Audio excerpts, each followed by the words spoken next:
برام نبين براسي حقيقة بلام وقت لبرا لهم زيادة بين الحمد لله لو براناش هم كوالينا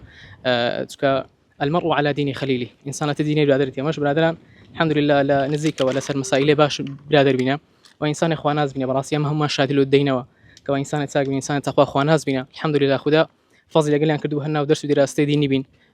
أو أي شيء مثلا كاكو سامية خدا لقناي خوش إن شاء الله درجاتي عالية بك ومكانتي بر نور بي إن شاء الله هل ما مصايا قرآني وبردوام لنا درس دراسة قرآني بوش يقلا أنا طلبي وان بو واش كاك محمود كوتال زاركوا بيري بقسم لك ليك ريساج نامك لكن ما كوا مثلا برنامج صوتي تنصالك وشتش من هؤلاء جيك مثلا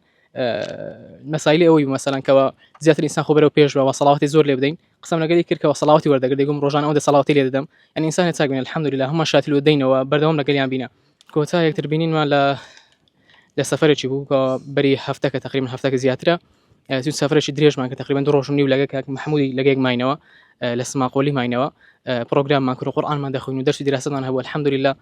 سواز خير لو كاتيو نمديتيو برنامج كوتا زار قال يمكن بيري بقسم لك ليك وزور زور دوري من لو كسانك وخلافا الحمد لله